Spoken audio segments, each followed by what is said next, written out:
corrupt sheriff hunted a bandit, but the bandit's baby carried his own eyes. He shot the outlaw in the back behind the saloon at midnight, then froze when the man's last breath whispered a name, his own. And when he lifted the crying bundle from the dust, those eyes stared back, not with fear, but with recognition. The desert didn't care who bled. It swallowed screams like dry wind, turned gun smoke into ghosts, and buried sins under layers of dust and silence. Redemption Creek sat crooked on its edge, a town stitched together with whiskey, rusted nails, and broken promises. And Sheriff Elias Crow? He was the needle that kept it from unraveling. Or so they said. He rode in 10 years prior with nothing but a dented badge, a colt with 3 notches, and eyes that never softened. Men called him Iron Crow, not for strength, but because nothing bent him. Not grief. Not guilt. Not God. He hanged a cattle rustler without trial on his 3rd day in town. Left the body swaying for 3 sons.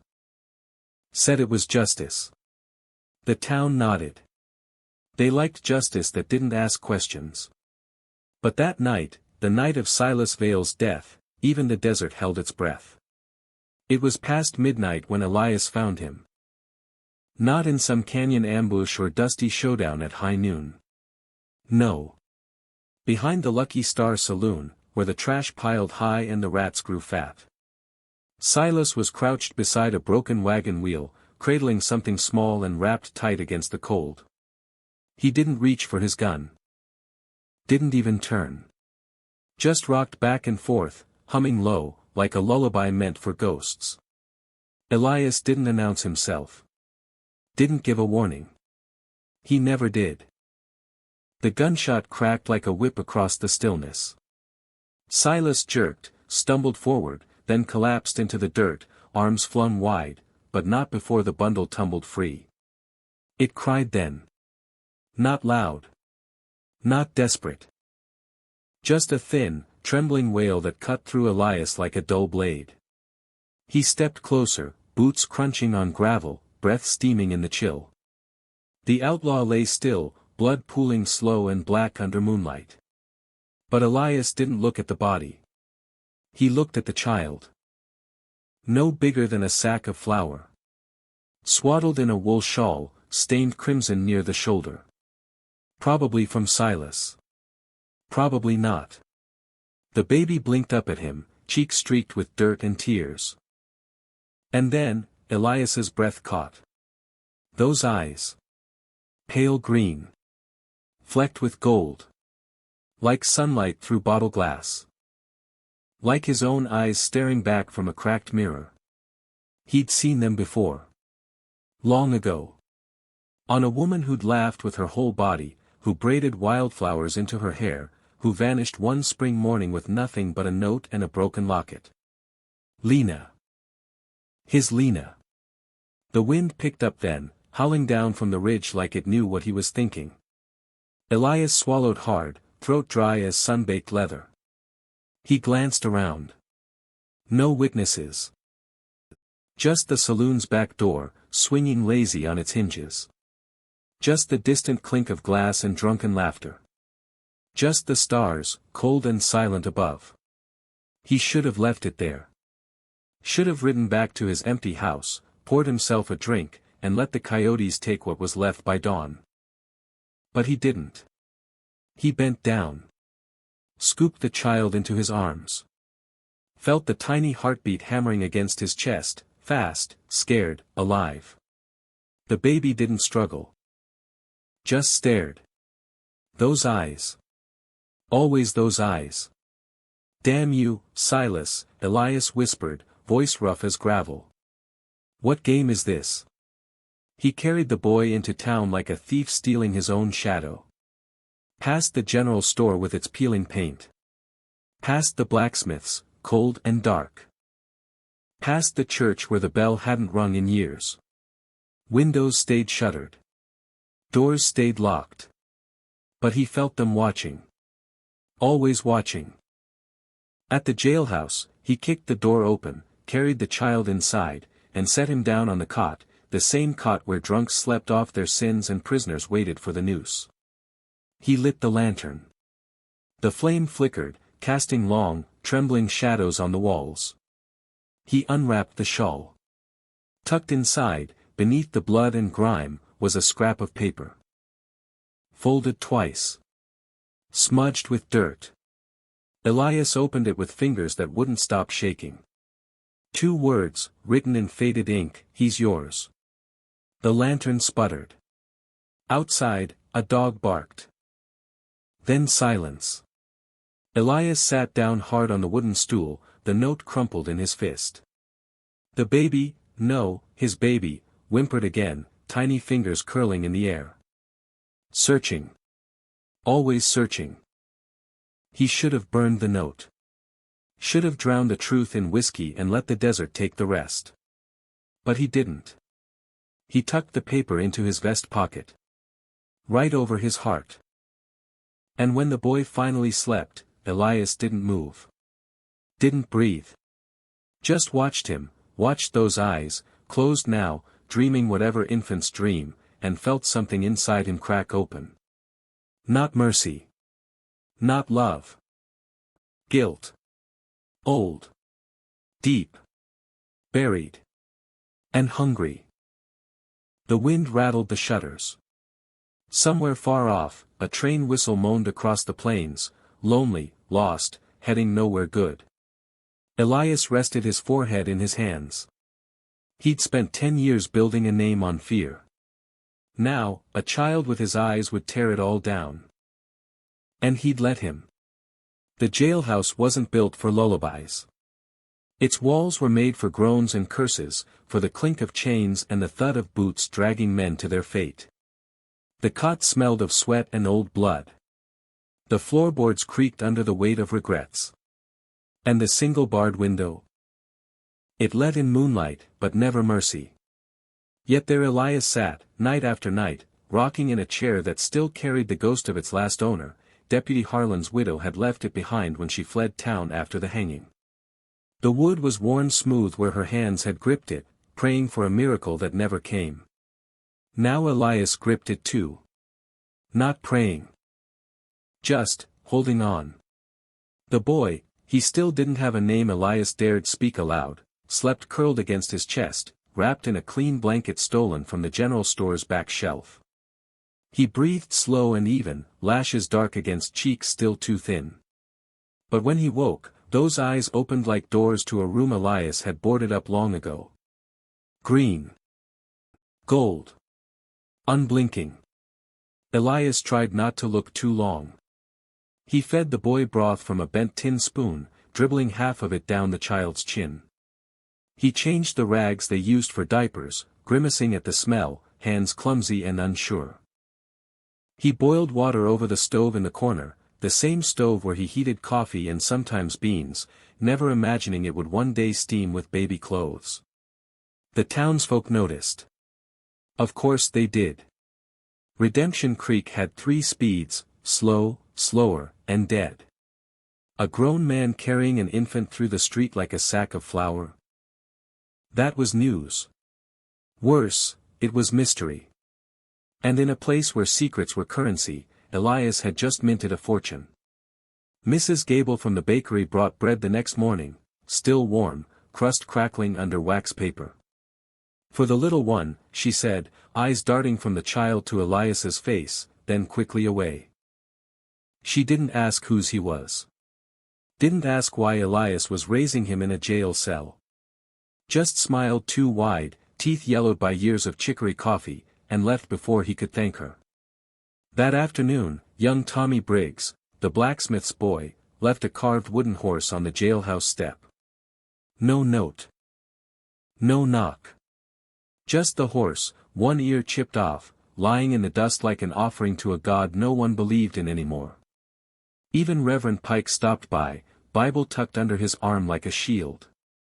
"The Lord provides," he said, voice low and careful. He placed the book on the desk, Psalms, leather cracked, pages torn near the end. "For when he's older." Then he left without another word, hat pulled low, as if afraid the sky might hear what he didn't say. Elias locked the door after each visitor. Not to keep danger out. To keep the truth in. Because every gift, every glance, every silence screamed the same question, whose child is this?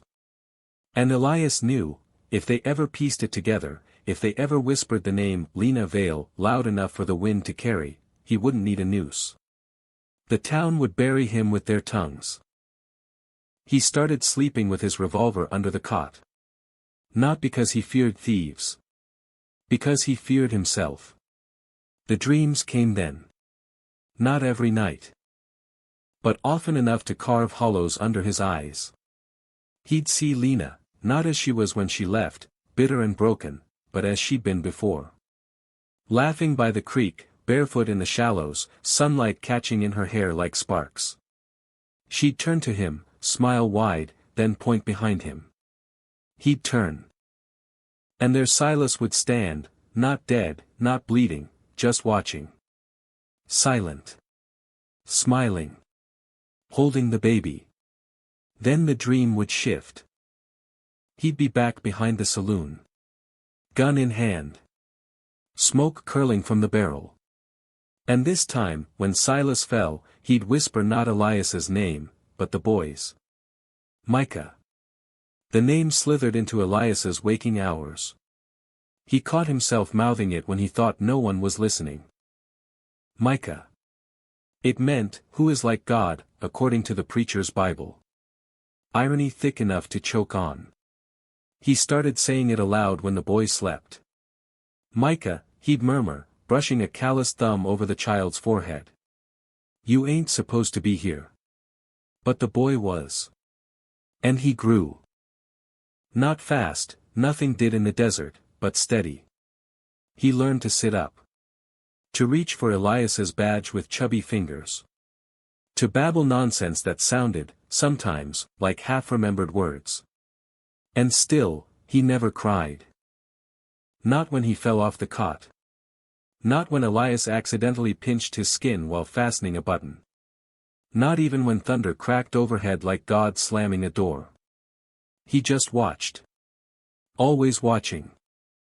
One evening, Elias came back from settling a bar fight, two miners swinging fists over a card game gone sour, and found Micah standing in the middle of the cell, holding the wooden horse, staring at the wall where Elias had nailed Silas's wanted poster. The ink had faded. The paper curled at the edges.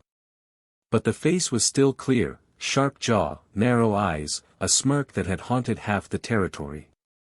Micah reached up. Touched the paper. Right over Silas's heart. Elias froze in the doorway, blood turning to ice in his veins. The boy turned. Looked at him. Those eyes. That silence. And then, for the first time, he smiled. Not a gummy, drooling baby grin. A knowing smile. The kind that said, I remember you. And you're afraid. Elias didn't sleep that night. He sat by the stove, gun across his lap, listening to the wind scrape against the roof like fingernails on slate. He thought of Lena. Of Silas. Of the locket he'd buried 10 years ago beneath the hanging tree, the one with her picture inside. The one he'd sworn he'd never dig up. He thought of Micah's smile. And for the first time since he'd pinned that badge to his chest, Elias Crow felt the weight of it, not as power. As punishment. Outside, the coyotes began to howl. One by one. As if calling his name. The preacher arrived on a Tuesday, when the sun hung low and cruel, and the wind carried the scent of sagebrush and something older, something like judgment. He rode in slow, atop a mule so thin its ribs looked like prison bars. No saddlebag. No cross. Just a Bible bound in cracked leather and eyes that didn't blink when they landed on Elias. He wore a coat that had once been black but had faded to the color of dried blood, and a hat so wide it cast a shadow over half his face. But it was his voice that carved its mark into the town, low, smooth, and sharp as a blade wrapped in velvet. Brothers and sisters, he called from the church steps, though the doors hadn't opened in 5 years. The Lord sees what men bury. They came. Of course they came. Not for God. Redemption Creek hadn't believed in him since the last flood washed the preacher out of town, but for spectacle. For gossip. For the thrill of watching a stranger poke at a sleeping wolf. Elias stood at the back of the crowd, Micah balanced on his hip, small fingers clutching the edge of his vest. He told himself he was there to keep order. To make sure the stranger didn't stir up trouble. But the truth? He was there because his bones told him to run, and he needed to prove he still had chains strong enough to hold himself down. The preacher didn't shout. Didn't wave his arms. Just stood there, Bible open in his palms, and let the silence stretch until it ached. Some sins, he said, voice barely above a whisper, don't die with the sinner. They root. They grow. They bear fruit in the mouths of children. Elias's grip on Micah tightened. The boy didn't squirm. Didn't look at the preacher. Just stared at the dust swirling between his boots, as if counting the grains. The sermon lasted 20 minutes. No hellfire. No brimstone. Just stories, of Judas, of Cain, of David and Bathsheba's child. Tales of bloodlines cursed by secrets. Of fathers who walked away. Of sons who carried the weight of their names like stones in their pockets. And then, near the end, the preacher closed his Bible. He stepped down from the steps. Walked straight through the crowd, men shifting aside like wheat before a scythe, until he stood before Elias. No one breathed. The preacher knelt. Not before Elias. Before Micah. He placed one gnarled hand on the boy's knee. Looked up into those green-gold eyes. And smiled, not kind. Not cruel. Just, knowing. Micah, he said, voice soft as falling ash. Born under a blood moon. Marked by the Lord's own irony. Elias's blood turned to sand. The crowd gasped, not loud, not shocked, but the kind of gasp that comes when a truth you've been avoiding finally stands up and clears its throat. The preacher rose. Dust clung to his knees. He turned to Elias, eyes locking onto his like iron to magnet. The child knows, he murmured, so only Elias could hear. And soon, the desert will too. Then he walked away. Didn't ask for coin. Didn't ask for shelter. Just mounted his mule and rode west, toward the setting sun, as if he'd said all he came to say. The townsfolk didn't speak to Elias that night. Didn't meet his eyes. Didn't bring bread or toys or Bibles. They shuttered their windows early. Locked their doors. And when Elias walked back to the jailhouse, boots heavy with dread, he heard whispers curling out from behind thin walls, not loud enough to catch words, just the hiss of voices stitching together a story he couldn't stop. He locked the door behind him. Bolted it. Then bolted it again. Micah sat on the cot, playing with the wooden horse, dragging it across the blanket in slow, silent circles. Elias paced. Once. Twice. 10 times. His hands shook. His breath came too fast. The preacher's words echoed in his skull like a hammer on anvil. The child knows. Did he? Could a boy barely old enough to walk understand the weight of blood? Of betrayal? Of a father who'd pulled the trigger on his own brother? Because that's what Silas had been. Not just an outlaw. Not just Lena's husband. Elias's brother. Half-brother, maybe, same father, different mothers, but blood all the same. They'd grown up sharing a roof, a horse, a name, until Elias chose the badge and Silas chose the bullet. Until Lena chose Silas, and Elias chose revenge. He'd buried that truth deeper than any corpse. But Micah. Micah was a grave that wouldn't stay shut. That night, Elias didn't sleep. He waited until Micah's breathing evened out, deep, soft, trusting, then slipped on his coat, grabbed a shovel from behind the jail, and walked out into the moon-washed dark. The hanging tree stood at the edge of town, gnarled and ancient, its branches twisted like the fingers of a man begging for mercy. Beneath it, the earth was hard-packed, scarred by boot heels and rope burns. But Elias knew where to dig. Where the roots curled inward, like a fist clutching something precious. He drove the shovel in. Once. Twice. 10 times. Sweat stung his eyes. His shoulders burned. But he didn't stop. Not until the blade struck metal. He dropped to his knees. Scraped the dirt away with bare hands. And there it was. The locket. Rusted shut. Tarnished. Still warm from the earth. He pried it open with his thumbnail. Inside, Lena. Young. Smiling. Hair loose, eyes bright, cheeks round with life. And beside her, barely visible in the faded photograph, him. Elias. Clean-shaven. Smiling. Arm around her waist like he had the right. Like he hadn't let pride and jealousy turn him into the kind of man who'd shoot his own kin in the back. He pressed the locket to his forehead. Felt the cold metal bite into his skin. The wind picked up then, not howling. Not raging. Whispering. It curled around him like a voice. Like Lena's voice. Like Silas's. Like Micah's, though the boy had never spoken a full sentence. You knew, it seemed to say. You always knew. Elias didn't pray for forgiveness. He never had. But that night, kneeling in the dirt beneath the hanging tree, he prayed for silence. For the wind to stop talking. For the boy to forget. For the desert to swallow the truth before it swallowed him. It didn't answer. It never did. Back at the jailhouse, Micah was awake. Sitting up. Blanket pooled around his waist. Watching the door. Waiting. Elias didn't speak. Didn't explain. Just crossed the room, knelt beside the cot, and placed the locket, still gritty with earth, into the boy's small hand. Micah closed his fingers around it. Looked at Elias. And for the first time. He spoke. One word.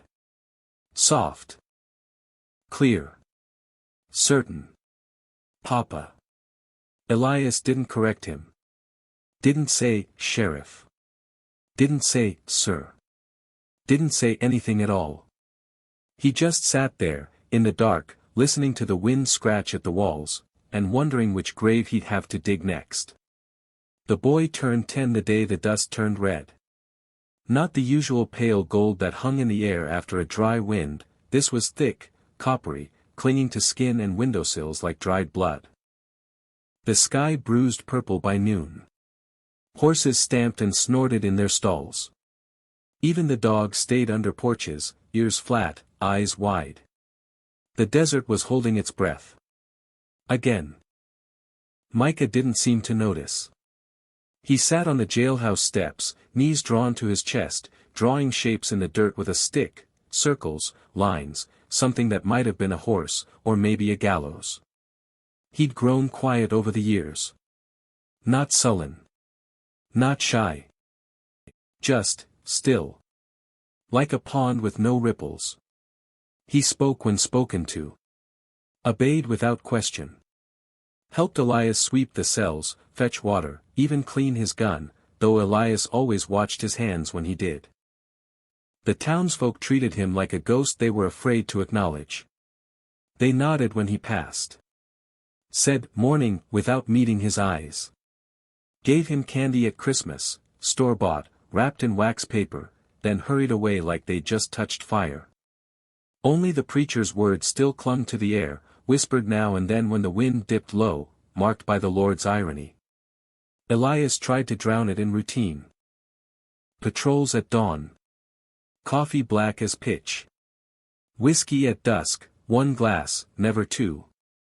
He kept Micah close. Too close, some muttered. But Elias didn't care. Let them talk. Let them wonder. Let them fear what they didn't understand. Because he feared it too. And fear was the only thing that kept him from running. The stranger rode in at high noon, when the sun pinned everything to the earth like a knife through parchment. One man. One horse. One duster coat bleached pale by years of sun and sweat. He didn't wear a hat. Just let the red dust settle in his hair, dark brown, streaked with gray at the temples. His face was all angles, sharp cheekbones, deeper scars, a mouth that hadn't smiled in a long time. He carried no visible gun. But Elias saw the bulge under his left arm. Saw the way his right hand never strayed far from his hip. He didn't head for the sheriff's office. Didn't ask for Elias. Just tied his horse to the post outside the Lucky Star saloon, pushed through the batwing doors, and ordered whiskey. Neat. No water. No toast. Just sat at the bar, back to the wall, eyes scanning the room like he was counting exits, or enemies.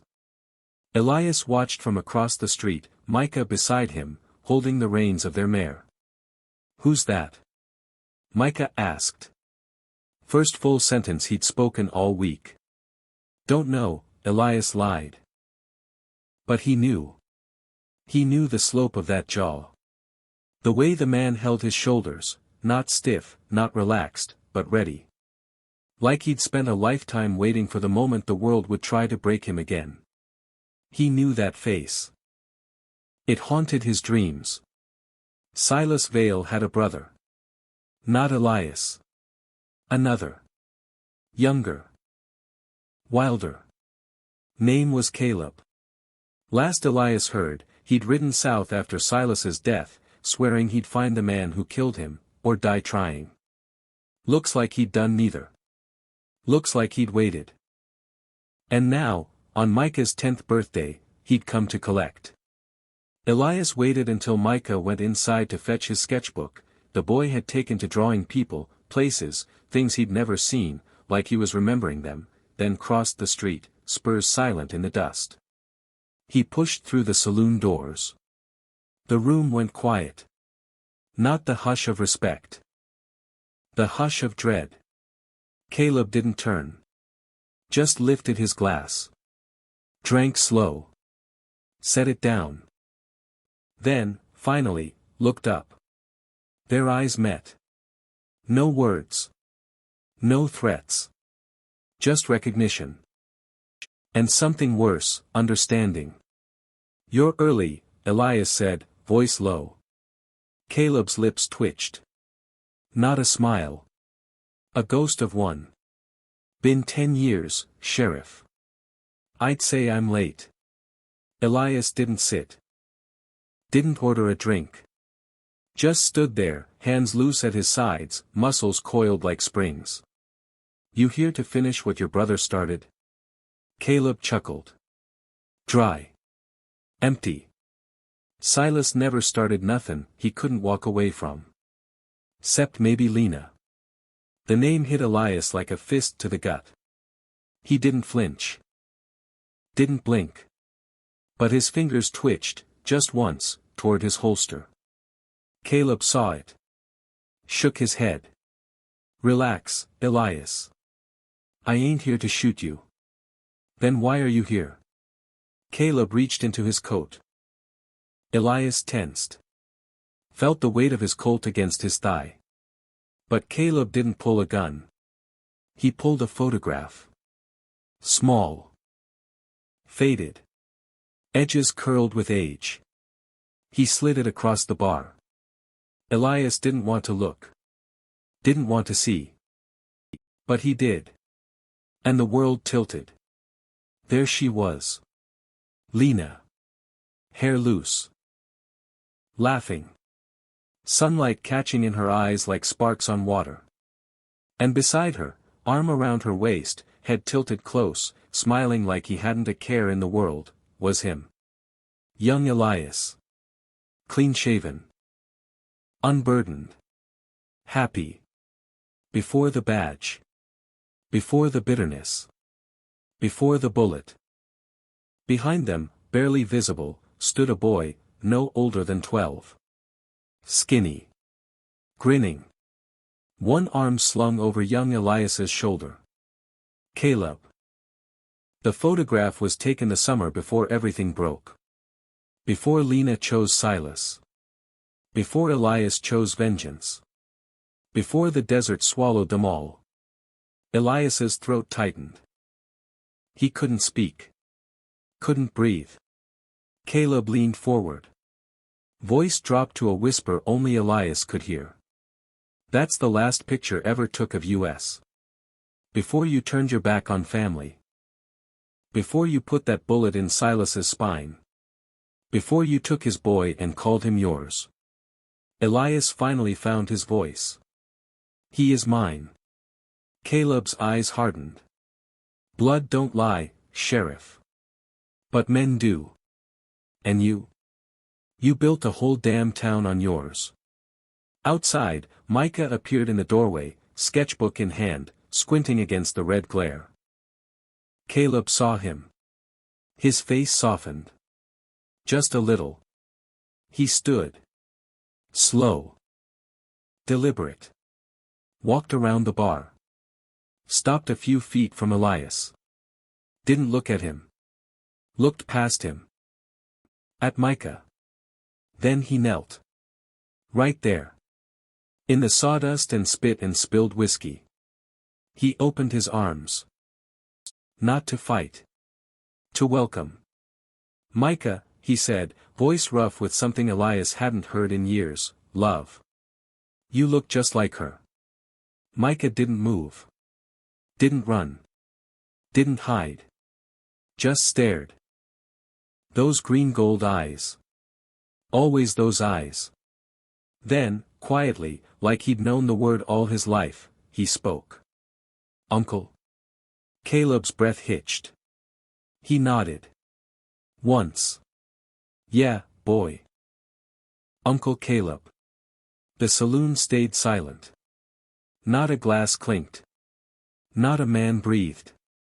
Elias stood frozen, hand still hovering near his gun, heart hammering against his ribs like a trapped bird. This was it. The moment he'd feared since that night behind the saloon. The truth. Naked. Unforgiving.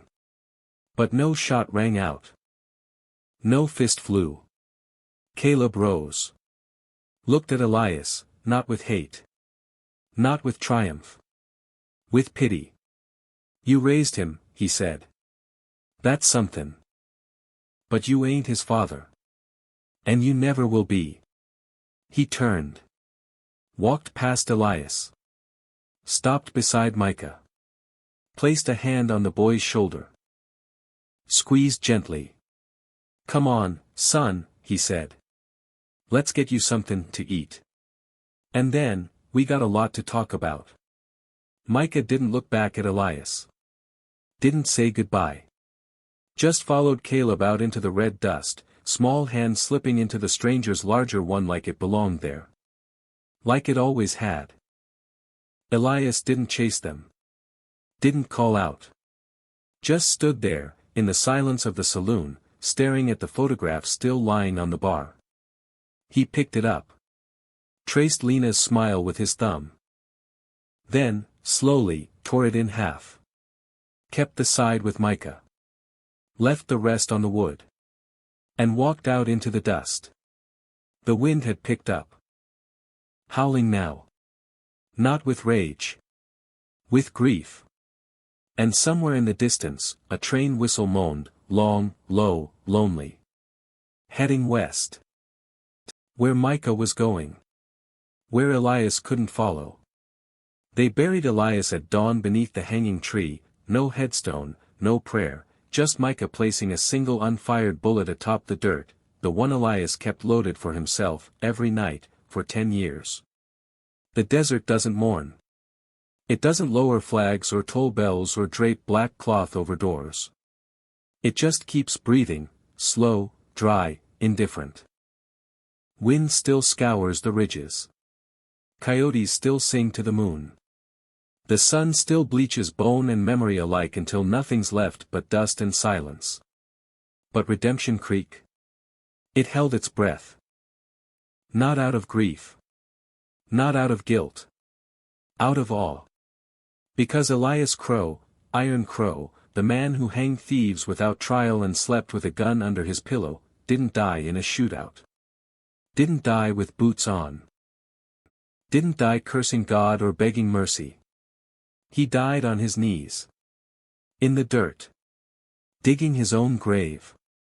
They found him there at first light, slumped against the gnarled trunk of the old hanging tree, shovel still clutched in stiff fingers, lips cracked and parted like he'd been whispering apologies to the earth.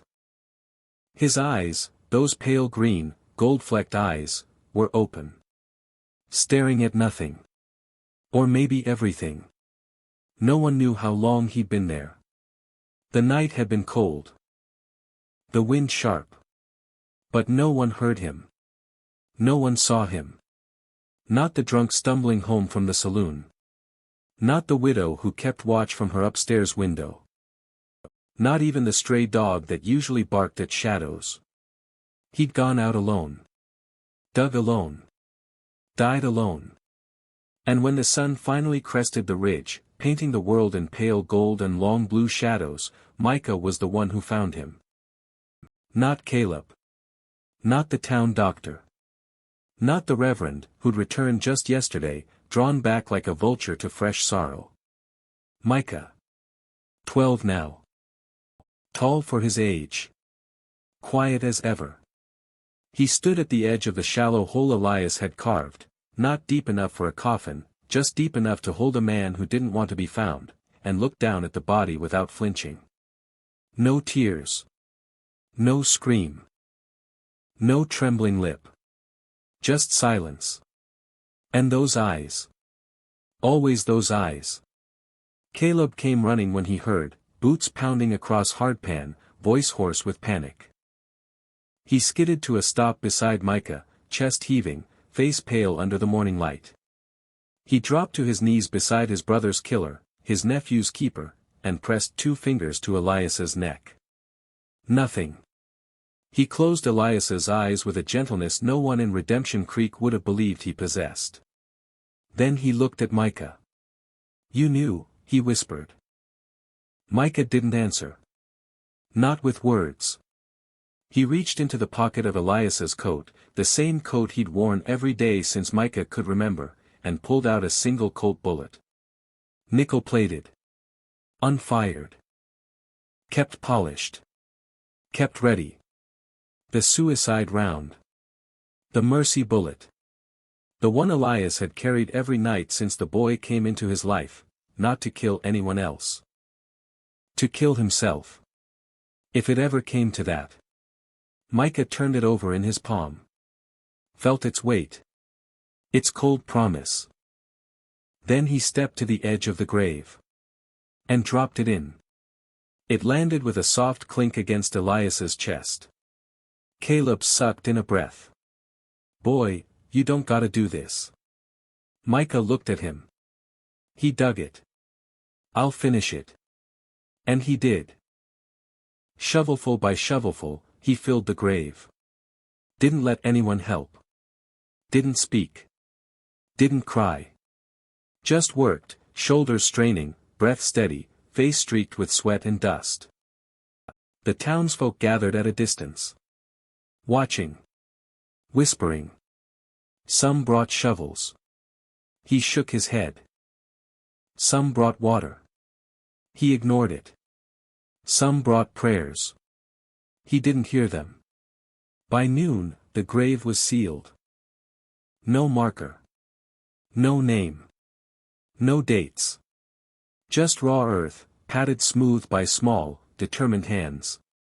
Caleb placed a hand on Micah's shoulder. "Come on, son.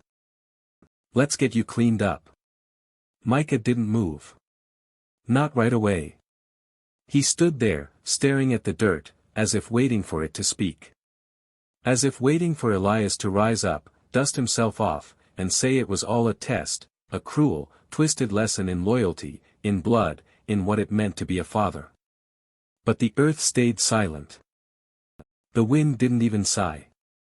Finally, Micah turned. Looked at Caleb. Nodded once. They walked back to town together, the boy's hand tucked into the man's, just like that first day outside the saloon. The crowd parted for them. No one spoke. No one dared.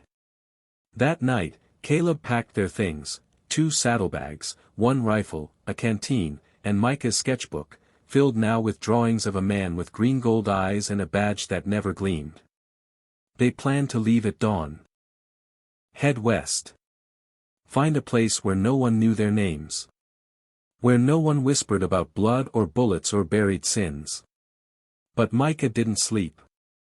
He slipped out past midnight, barefoot, coat pulled tight against the chill, and walked back to the jailhouse, the place where he'd taken his first steps.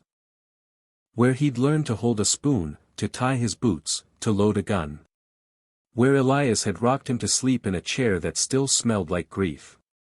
He stood in the doorway for a long time. Then he stepped inside. The lantern was cold. The cot was bare. The wanted posters curled on the walls like dead leaves. Micah walked to the desk. Opened the bottom drawer. Pulled out the badge. Elias's badge. Tarnished now. Dull. The metal scratched, the pin bent. Micah held it in his palm. Felt its weight. Its history. Then, without ceremony, he walked to the stove. Opened the iron door. Tossed the badge inside. It landed on cold ash with a soft, final clink. He didn't watch it burn. Didn't need to. He turned. Walked out. Shut the door behind him. And vanished. Caleb searched for 3 days. Rode every trail. Asked every trader. Offered coin, favors, even threats. No one had seen him. Some said he rode west alone, following the train tracks, small as a shadow against the horizon. Others swore they saw him standing behind the Lucky Star Saloon, where it all began, just standing there, in the moonlight, eyes catching the glow like old coins, before melting into the dark. The Reverend claimed he saw him kneeling at the grave one last time, whispering something the wind stole before it could reach human ears. But Caleb? He knew. Micah hadn't run. He hadn't hidden. He'd become something else. Something the desert understood. Something Elias had made him. Not a son. Not a prisoner. Not a ghost. A reckoning. Years later, travelers passing through Redemption Creek still point to the unmarked grave beneath the hanging tree. They tell the story in hushed tones, of the corrupt sheriff, the bandit he killed, the baby with his eyes, the uncle who came for truth, and the boy who buried them all. They say if you stand there at dusk, when the wind curls just right and the coyotes hold their tongues, you can still hear the creak of a rocking chair inside the empty jailhouse. And sometimes, just sometimes, if you listen real close, you can hear a child whispering one word. Not sheriff. Not father. Not even Elias. Just mine. As if the desert, at last, had chosen its heir.